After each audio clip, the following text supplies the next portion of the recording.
everyone. Today is Wednesday, March 18th, 2020. Today is Wednesday. Today is Wednesday. All day long. All day long. Yesterday was Tuesday. Tomorrow will be Thursday. Oh, what fun. Woo! Oh, what fun. Woo! So today's Wednesday. We're in the month of March. The month of March will welcome spring. The bees will buzz, the birds will sing. Your kite will fly high on a string, and rainbows paint the sky. Today's song is the next one in the book, called Mrs. Murphy's Chowder. It's a very silly song. So if you know it, sing along. Ready? Won't you bring back Mrs. Murphy's chowder? It was tuneful, every spoonful made you yodel louder. After dinner, Uncle Ben used to fill his fountain pen from a bowl of Mrs. Murphy's chowder. There was ice cream, cold cream, benzene, gasoline, soup beans, string beans floating all around, sponge cake, beefsteak, mistake, stomachache, cream puffs, earmuffs, many to be found. Silk hats, doormats, bed slats, Democrats, cowbells, doorbells beckon you to dine. Meatballs, fish balls, mothballs, cannonballs, come on in. The chowder's fine, won't you bring back Mrs. Murphy's chowder? It was tuneful, every spoonful made you yodel louder. After dinner, Uncle Ben used to fill his fountain pen from a bowl of Mrs. Murphy's chowder. There was ice cream, cold cream, benzene, gasoline, soup beans, string beans floating all around, sponge cake, beefsteak, mistake, stomachache, cream puffs, earmuffs, many to be found. Silk hats, doormats, bed slats, Democrats, cowbells, doorbells beckon you to dine. Meatballs, fish balls, mothballs, cannonballs, come on in, the chowder's fine. All right, so the book we're going to read today is one that, since today is the last day of winter, I thought I would read this book, which is a favorite, called The Mitten. And this was written by, she adapted the story. It's an old story, but she told it her own way, and the pictures are by Jan Brett. It's a Ukrainian folktale. I'll leave in the beginning. You can see the little boy there.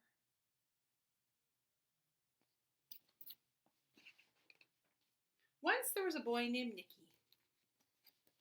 Let's see if I can hold this up.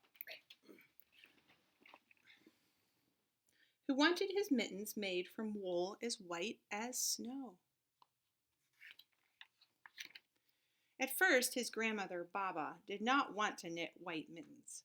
If you drop one in the snow, she warned, you'll never find it. But Nicky wanted snow white mittens, and finally Baba made them.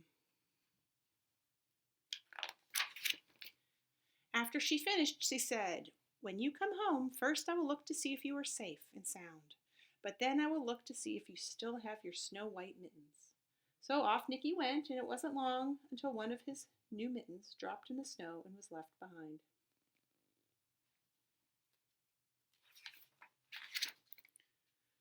A mole, tired from tunneling along, discovered the mitten and burrowed inside. It was cozy and warm and just the right size, so he decided to stay. See right here in the middle? And then this over here gives you a clue about who's coming next. A snowshoe rabbit came hopping by. He stopped for a moment to admire his winter coat. It was then that he saw the mitten, and he wiggled in feet first. The mole didn't think there was room for both of them, but when he saw the rabbit's big kickers, he moved over. Next, the hedgehog came snuffling along. Having spent the day looking under wet leaves for things to eat, he decided to move into the mitten and warm himself. The mole and the rabbit were bumped and jostled, but not being ones to argue with someone covered in prickles, they made room.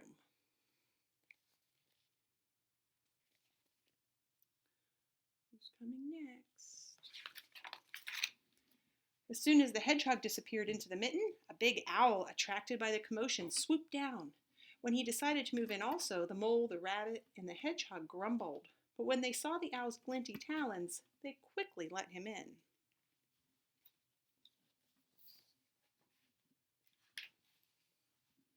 Up through the snow appeared a badger. He eyed the mitten and began to climb in.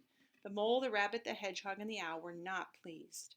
There was no room left, but when they saw his diggers, they gave him the thumb.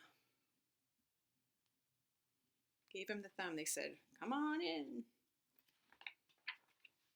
It started snowing, but the animals were snug inside the mitten. A waft of warm steam rose in the air, and the fox, trotting by, stopped to investigate. Just the sight of the cozy mitten made him feel drowsy. The fox poked his muzzle in. When the mole, the rabbit, the hedgehog, the owl, and the badger saw his shiny teeth, they gave the fox lots of room. Getting pretty crowded. A great bear lumbered by. He spied the mitten and all plumped up. Not being one to be left out in the cold, he began to nose his way in. The animals were packed in as tightly as could be. But what animal could argue with a bear? The mitten swelled and stretched. It was pulled and bulged to many times its size, but Baba's good knitting held fast.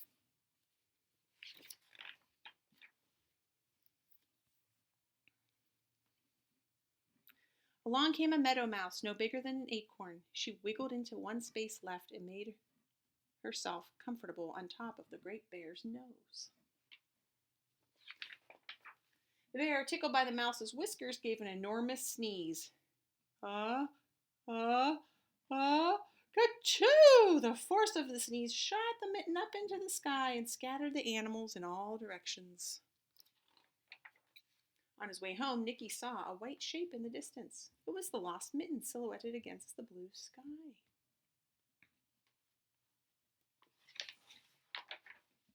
As he ran to catch his snow-white mitten, he saw Baba's face in the window. First she looked to see if he was safe and sound, and then she saw that he still had his new mittens.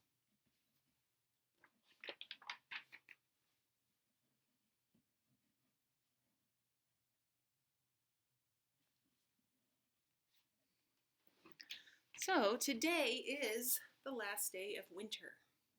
And tomorrow, when you wake up, it will be spring. And maybe tomorrow you can look for signs of spring. Let's see, why don't we sing our winter song before we go? It goes like this. In winter we go sledding and down the hill I slide. When it gets too cold to play, we have to come inside. We sit under a blanket by the fireplace, sipping on hot cocoa as I warm my hands and my face. See you tomorrow. I miss you.